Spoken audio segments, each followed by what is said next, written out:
ముందుగా మీరు student లీడరా Yes. లేకపోతే నిరుద్యోగ జర్నలిస్టా ఓ పార్టీ కండువా కప్పుకున్నటువంటి ఒక నాయకురాల ఏం చెప్తారు? ఫస్ట్ నేను ఒక నిరుద్యోగిని.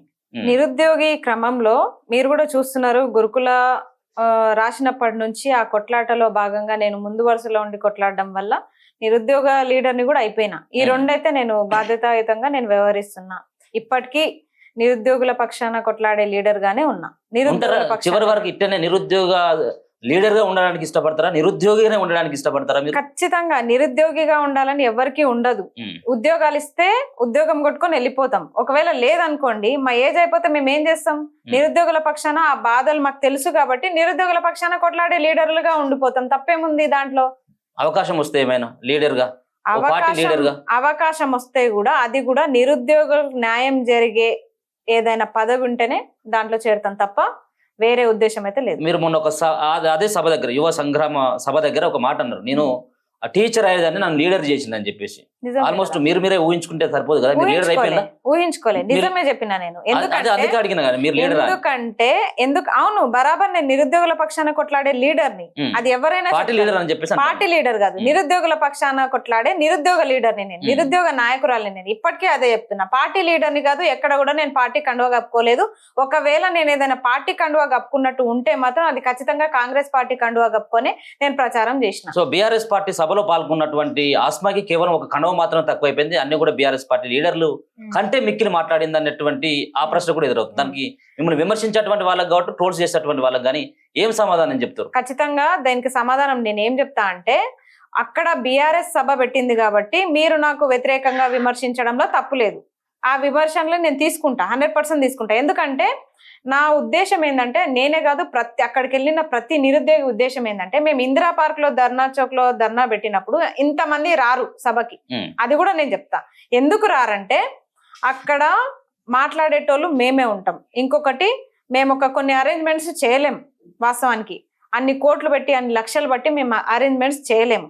ఎంతసేపటికి మీరు రండి అని ఒక సోషల్ మీడియా ప్లాట్ఫామ్ ద్వారానో మీడియా సమావేశంగానో మేము పిలుస్తాం వాళ్ళని. ఇక్కడ ఏమైతుందంటే, కొంతమందికి సౌకర్యాలు లేక, బయట నుంచి వచ్చే పరిస్థితి లేక, చార్జెస్ లేక కూడా చాలా మంది రాలేని పరిస్థితిలో ఉంటారు. ఇక్కడ ఏమైతుందంటే, సరూర్ నగర్ స్టేడియంలో యూత్ డిక్లరేషన్ ప్రకటించబడ్డది 3 సంవత్సరాల క్రితం. ప్రియాంక గాంధీ నోటి వెంట అదే స్టేడియంలో యూత్ డిక్లరేషన్ ప్రకటించబడ్డది. ఇది నిజం. 3 సంవత్సరాల క్రితం ఎన్నికల సమయంలో. ఇక్కడ ఒక అట్రాక్టివ్ గా ఎవ్వరు ప్రకటించలేని విధంగా కాంగ్రెస్ పార్టీ అభయహస్తం మేనిఫెస్టోలో 2 లక్షల ఉద్యోగాల పేరిట యూత్ నంతా అట్రాక్ట్ చేసుకున్నారు ఆ సభలో. ఇక్కడ చెంపపెట్టుగా బీఆర్ఎస్ నిర్వహిస్తుందా బీజేపీ నిర్వహిస్తుందా పక్కన పెడితే, అక్కడ సరూర్ నగర్ లో అదే స్టేడియంలో 3 సంవత్సరాల తర్వాత ఆ సభ జరుగుతుంటే మాకు పానం గుంజింది నిజం చెప్పాలంటే. వాస్తవానికి బీఆర్ఎస్ పెట్టిందా పక్కన పెడదాం, అక్కడ ఎవరి జెండాలన్నా ఎగురొక్క మాకు సంబంధం లేదు. కానీ వెళ్ళిన నిరుద్యోగి మాత్రం బీఆర్ఎస్ కార్యకర్త కాదు. మీరు 10 సంవత్సరాలుగా వాళ్ళ చేతిలోనే మోసపోయి, వాళ్ళు తీసుకొచ్చినటువంటి జీవోలతోటే మోసపోయి, మీరు సబితమ్మను పక్కన పెట్టుకొని ఆమె విద్యాశాఖ మంత్రిగా ఉన్నప్పుడు తీసుకొచ్చినటువంటి జీవోలు కావచ్చు, సో బిస్వాల్ కమిటీ ఇచ్చినటువంటి 1,90,000 ఉద్యోగాలు ఖాళీగా ఉన్నాయని చెప్పినప్పటికీ కూడా వాళ్ళు అవన్నీ కూడా నింపపోవడానికి కారణమైనటువంటి వ్యక్తులతోటి వాళ్ళని పొగుడుకుంటూ, వీళ్ళు తీసుకొచ్చింది, వీళ్ళు ఉద్యోగాలు ఇచ్చిందని చెప్పేసి చెప్పడంలో అది కొంత బాధ కనిపించలేదు. తర్వాత సరే ఆ స్టేజ్ మీద కొంత ఆక్రోషంగా మాట్లాడినప్పుడు కూడా నిజమేనన్నటువంటి ఒక ఫీల్ రాలేదా మీకు? ఒకటి నాకేమనిపించిందంటే, సబితమ్మని నేను పిలవలేదు పక్కన నిలబడమని. అంటే నేను ఆవేశంగా మాట్లాడేసరికి అక్కడ సమయం తక్కువ ఉంది, కోర్టు తీసుకున్న సమయం తక్కువ ఉంది కాబట్టి 2 నిమిషాలు 3 నిమిషాలు మీ ఆవేదన చెప్పుకోండి అన్నారు. కానీ నేను ఎక్కువ టైం తీసుకున్నా, 10-12 నిమిషాలు నేనే చూసుకున్నా. కావాలంటే చూసుకోండి. తీసుకునేసరికి తనను ఆపే ప్రయత్నంలో భాగంగా అక్కడికి వచ్చారు. మీరు కూడా విద్యాశాఖ మంత్రిగా ఉన్నారు కదా అని చెప్పేసి నేను విద్యాశాఖ మంత్రిగా ఉన్నారు, ఉద్యోగాలు ఇచ్చారని నేను చెప్పలేదు. జీవోలు ఉన్నాయి కదా, ఈ జీవోలన్నీ అప్పుడు వచ్చినాయి. అవును, ఇప్పుడు చాలా జీవోలు వచ్చినాయి. జీవో నెంబర్ 4 నేను ప్రిపేర్ అవుతున్న ఎగ్జామ్ లోనే ఒక లిటుకు పెట్టారు. గురుకులాల్లో 81 జీవో తీసుకొచ్చింది వాళ్ళే అయినప్పటికీ జీవో నంబర్ 4 రేవంత్ రెడ్డి తీసుకొచ్చారు. పోటాపోటీగా మీరు రాజకీయ నాయకులు ఆయన ఒక జీవో తీసుకొచ్చారని చెప్పేసి మీరు ఇంకొక జీవో తీసుకొస్తున్నారు. ఇప్పుడు వాళ్ళ హయాంలో, ఇప్పుడు బీఆర్ఎస్ హయాంలో 4 పేర్లతో సహా వీళ్ళు చచ్చిపోయారని చెప్తున్నారు తప్ప, ఇప్పుడు 20 మంది నిరుద్యోగులు చచ్చిపోయారు. కనీసం వీళ్ళు సంతాప సభలైనా పెడుతున్నారు ఆ కాంగ్రెస్ పార్టీ వాళ్ళు. ఇంకొకటి ఏంటంటే, మా బాధ ఏంటంటే బీఆర్ఎస్ పార్టీ యూత్ ని అట్రాక్ట్ చేయలేదు, వాళ్ళకంత సీన్ లేదు, అప్పుడు వాళ్ళు నిరుద్యోగుల్ని పట్టించుకోకనే ప్రవళిక ఎప్పుడైతే చనిపోయిందో అప్పటి నుంచి ఉద్యమాలను ఉధృతం చేసినాం మేము.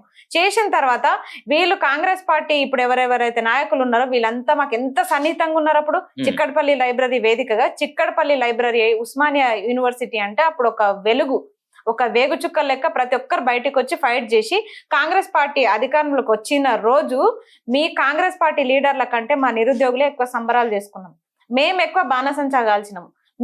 మీ కంట్లో ఏం వెలుతురు వచ్చిందో నాకు తెలియదు, కానీ మేమైతే చాలా వెలిగిపోయినాం. మరి అంత వెలిగిన మేము ఈ రోజు ఆరిపోయే పరిస్థితి వచ్చింది మాకు.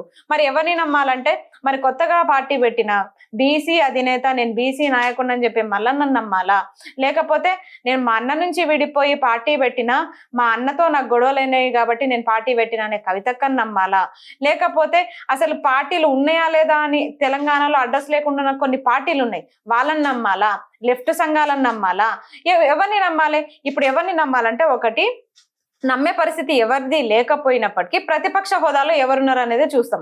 అసెంబ్లీ సమావేశాల్లో కాంగ్రెస్ పార్టీని ప్రశ్నించే పార్టీలు ఏవైనా ఉన్నాయంటే అది బీజేపీ, బీఆర్ఎస్. రెండిట్లో ఏదో ఒకటి. 10 సంవత్సరాలు మిమ్మల్ని మోసగించినటువంటి పార్టీ వైపు మీ అందరినీ కూడా, నిరుద్యోగ యువతనంతా కూడా అటువైపు మళ్లించాలన్నటువంటి ఒక ప్రయత్నం. వాళ్ళు ఒక మేనిఫెస్టోలో ఇంటికి ఒక ఉద్యోగం అని వాళ్ళు ప్రకటించాలి, నోటి మాటనే. ఎప్పుడైనా నిరుద్యోగ భృతి ఇదన్నీ ఎక్కడైనా నోటి మాట ద్వారానే చెప్పారు. ఇక్కడ మేము కాంగ్రెస్ పార్టీ మా ఇంట్లో పార్టీ అనుకున్నాం, ఇక్కడ నాయకులు మా ఇంట్లో అన్నదమ్ములు అనుకున్నాం. వీళ్ళ వెంట మేము తిరిగినాం, ఆ మేనిఫెస్టోని వాళ్ళకంటే ఎక్కువ మేము ప్రచారాలు చేసినాం. నేను కండువా కప్పుకొని తిరిగినా కదా, నేను తిరిగిన స్వయంగా, నేను క్యాంపస్ నుంచి 100 మందిని తీసుకుపోయి ప్రచారాలు చేసి నేను గెలిపించిన. బాయ్స్ ఎవరైనా ఉన్నారంటే వాళ్ళు బస్సు యాత్రలు చేసిరు. ఇలాంటి వాళ్ళు మేము ఇది చేసినామని పదే చెప్పుకోవడానికి కూడా నాకు సిగ్గు అనిపిస్తుంది. ఎందుకంటే మేము చెప్పుకుంటున్నాం తప్ప మా కోసం ఇది పలానా చేశారని వాళ్ళు చెప్పుకుంటలేరు. ఈ రోజు మర్చిపోయారు వాళ్ళు. ఇప్పుడు కాంగ్రెస్ మేనిఫెస్టో అంత మమ్మల్ని అట్రాక్ట్ చేసింది 2 లక్షల ఉద్యోగాల పేరిట. మేము అదే హోప్ తోనే కాంగ్రెస్ పార్టీ కోటేసినాము. ఇప్పుడు రేవంత్ రెడ్డి గారు సీఎం అవుతారా, కోమటిరెడ్డి అవుతారా, ఇదంతా మాకు తెలియదు వాస్తవానికి. మీరు కాంగ్రెస్ పార్టీని విమర్శించడంలో ఎట్లాంటి తప్పేం లేదు. ఆ దుర్మార్గుడు పోయినంటే అంతకంటే దుర్మార్గుడు వచ్చింది దీంట్లో అసలు మనం విమర్శించాల్సిందే కాదని, మళ్ళీ అటువైపు మళ్ళీ ఎందుకు వెళ్ళి ఆ స్టేజ్ మరి ఎవరిని నమ్మాలో చెప్పండి? ఇప్పుడు అన్ని లక్షల ఖర్చు పెట్టి మేము ఒక సభను ఏర్పాటు చేయలేం. ఫస్ట్ ఆఫ్ ఆల్ మా లోపం అది, ఆర్థికంగా మేము బలంగా లేము. ఒక పూట తిని ఇంకొక పూట తినని నిరుద్యోగులకి అన్ని లక్షలు పెట్టి ఒక సభను ఏర్పాటు చేయాలంటే ఎంత కష్టం చెప్పండి, అంత మొబిలైజ్ చేయాలంటే ఎంత కష్టం చెప్పండి.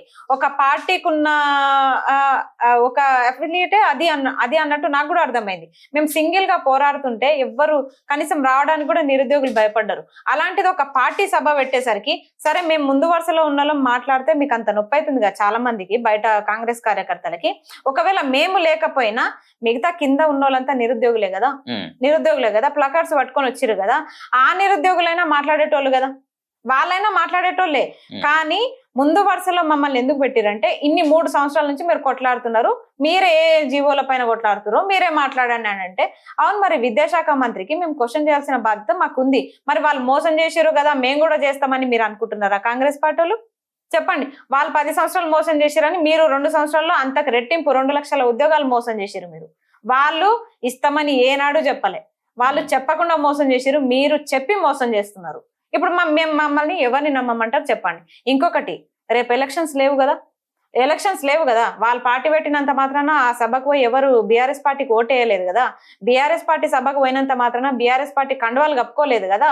అక్కడ పోయిన వాళ్ళు ఒక ఆపర్చునిటీ దొరికిందని పోయారు తప్ప ఎవ్వరు కూడా మేము బీఆర్ఎస్ కార్యకర్త అని పోలేదు.